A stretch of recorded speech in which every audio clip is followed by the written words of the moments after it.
Украина продлевает военное положение, посланники Трампа отправляются на переговоры о мире в Париж, а Узбекистан и Афганистан трясет, что известно о мощных подземных толчках. В эфире «Нехта» самые важные и интересные новости к этому часу.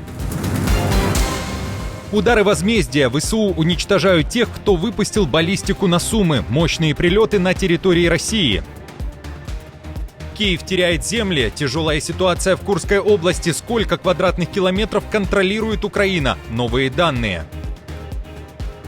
Байден дает публичную пощечину Трампу. Госдеп прекращает финансирование 139 проектов по всему миру, а в России коррупционера отправили на фронт. Обзор важных событий. Друзья, всем привет! Буду рад вашему лайку, подписке и репосту. Вы прекрасно знаете, что для нас это очень важно. Оставляйте также свои комментарии и спасибо вам за обратную связь. Об актуальных и важных событиях прямо сейчас начинаю. Атака по Украине из Крыма. Россияне ударили практически сотни дронов в ночь на 16 апреля. Ударные БПЛА заходили в воздушное пространство Украины из акватории Черного моря, но также из Курска, Брянска, Миллерово, Приморско-Ахтарска. Повреждения в результате атаки зафиксированы в Сумской, Днепропетровской, Киевской, Полтавской, а также Одесской областях.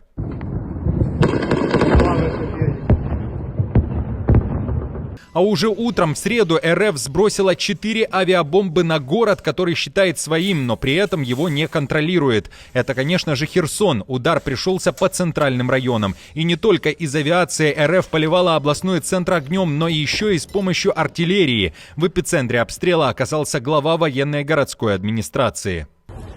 Вітаю вас, шановні херсонці. Сьогодні зранку у нас знову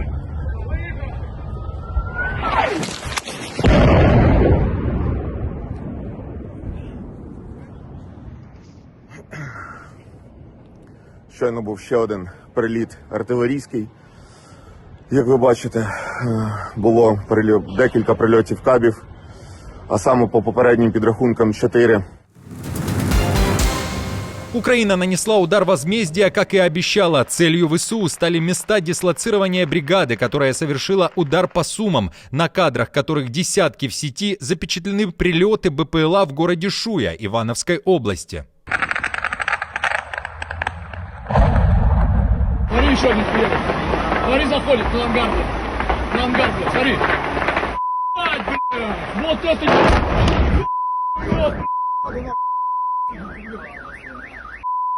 Именно в этом городе располагается 112-я гвардейская ракетная бригада армии РФ. В ГУР Украины заявляли, что российские расчеты 112-й и 448-й ракетных бригад и совершили двойной удар баллистикой по Сумам в Вербное воскресенье.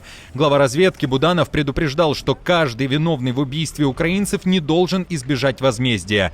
Ранее команда «Нехта» рассказывала, что ВСУ уже нанесли и точечный удар по Курской области, где также дислоцировались войска, обстрелявшие Сумы. Вот если бы этот беспилотник прошелся над Кремлем и жахнул бы по Спасской башне, вот тогда бы это был бы, конечно, такой показательная порка, так называемая, россиян. Почему? Потому что именно в Кремле это военный объект, это центр принятия решений. И именно оттуда даются команды на убийство украинцев, на террористические акты в режиме геноцидной войны.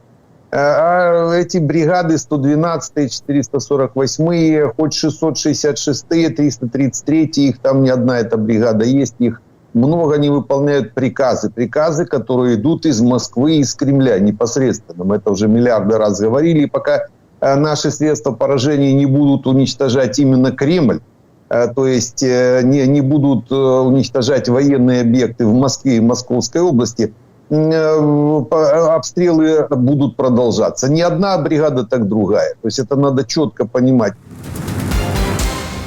Российские войска практически полностью вытеснили ВСУ из Курской области. Согласно данным мониторингового канала Deep State, на данный момент украинцы контролируют чуть более 30 квадратных километров российских территорий, в то время как еще в августе прошлого года под контролем Украины была практически 1000 квадратных километров.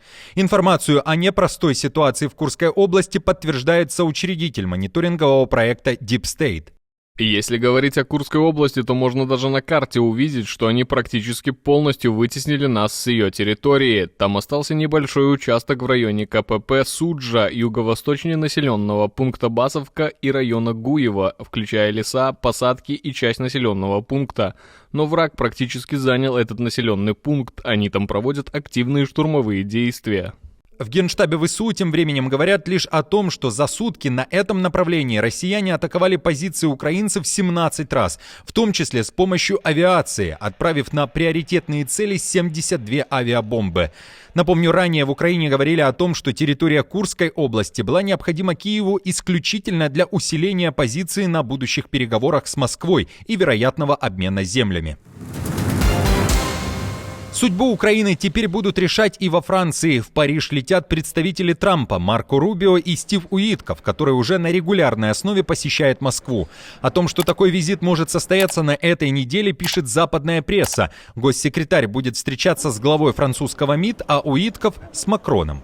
Встреча Макрона с Уиткофом состоится всего через несколько дней после того, как американский посланник провел переговоры с президентом РФ Путиным, пытаясь достичь перемирия в Украине. Как заявила пресс-секретарь Белого дома, несмотря на разочарование Трампа, встреча в Москве стала еще одним шагом в процессе переговоров о прекращении огня. В Украине не надеются на скорое прекращение огня. Верховная Рада продлила военное положение до августа 2025 года. Продолжится и мобилизация. Это требование Зеленского. В Москве на это событие отреагировали так. Безусловно, киевский режим пытается сохранить свою неустойчивую конструкцию. Мы видели также, кстати говоря, заявление предыдущего президента Порошенко о том, что фактически там дело идет к сильно авторитарным тенденциям. Вот это совершенно понятно. Байден вышел из тени и ударил по Трампу и Маску. Информация о пощечине, а точнее о политической бомбе от предшественника уже облетела все мировые СМИ. Впервые с момента ухода из Белого дома Джо Байден решил громко напомнить о себе и сделал это на фоне скандальных реформ Трампа. На фоне массовых увольнений и закрытия отделений социальной службы США экс-президент выступил с резкой речью, обвинив команду республиканцев в подрыве жизненно важной помощи для миллионов американцев. Менее чем за 100 дней эта новая администрация нанесла столько вреда и разрушений. Просто захватывает дух, что такое вообще возможно за столь короткое время. Они ударили топором по управлению социального обеспечения, вытолкнув за дверь 7 тысяч сотрудников, 7 тысяч, включая самых опытных специалистов. И теперь готовятся выгнать еще тысячи. Уже видны последствия. Например, тысячи людей ежедневно пользуются сайтом управления социального обеспечения, чтобы проверить свои выплаты и подать заявки. Но сейчас технический отдел этого ведомства сокращен вдвое, и сайт постоянно зависает. Госдеп наносит удар. В США продолжают накидывать финансовую давку на шеи партнеров. Душат проекты, которые ранее финансировал Вашингтон. В Америке заявляют об отмене сразу 139 грантов, которые называют неэффективными, на общую сумму в 215 миллионов. Без финансовой помощи, например, остался проект «Медиаразнообразие» для программ вроде «Прогоним троллей». Это антифейковая программа в Великобритании. Кроме того, без миллионов долларов остались проекты в Узбекистане, Молдове, Бразилии. Лишились 2,5 миллионов долларов и белорусские проекты, которые боролись с дезинформацией. Кроме того, отдельные проекты, в частности СМИ в Европе, программы в Болгарии, Мавритании, Ливане и Тунисе. Тем временем в США отреагировали и на сообщение издания «Политика». Авторы материала писали, что в администрации Трампа планируют вдвое сократить бюджет Госдепа и USAID.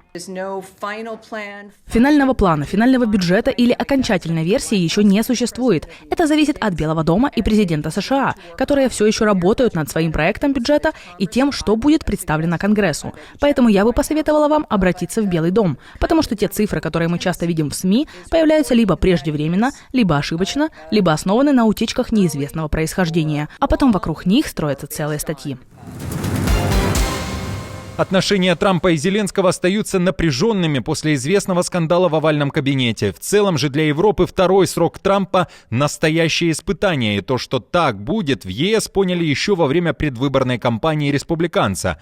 В публикации «Политика» под названием «Неизвестная история. Как Трамп шокировал Европу за считанные дни» говорится, что лишь за первый месяц правления нового американского президента Европа действительно пережила серию геополитических шоков. И эти действия потрясли трансатлантические отношения до основания и подорвали веру Европы в ее главного союзника. Авторы публикации уточняют, что европейские лидеры внезапно оказались на американских горках и с ветерком прокатились от политики США по Газе до Гренландии, а также от Украины до торговой войны.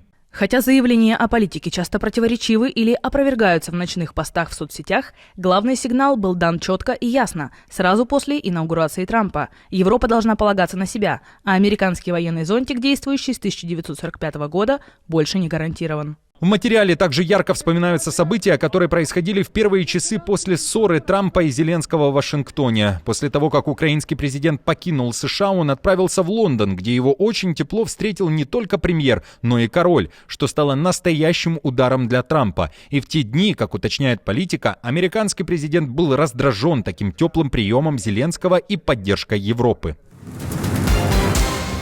Российский коррупционер теперь отмывает не деньги, а грехи на линии фронта. В РФ похвастались, что бывшего замгубернатора Тюменской области Вячеслава Вахрина, которого взяли под стражу за получение взятки в размере 18 миллионов рублей, отправили воевать против украинцев.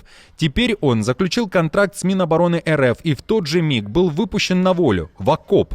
Следствие по делу остановлено.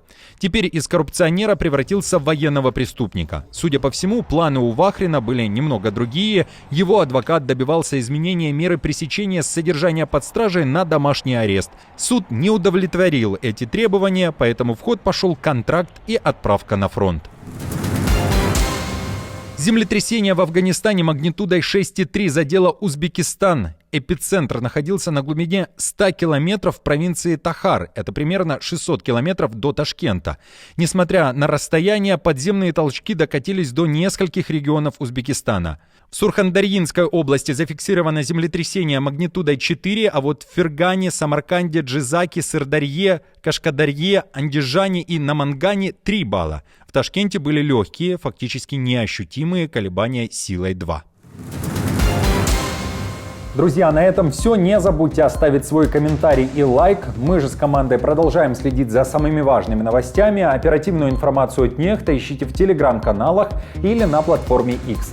Спасибо вам за доверие и то, что остаетесь с нами. До новых встреч и хороших вам новостей.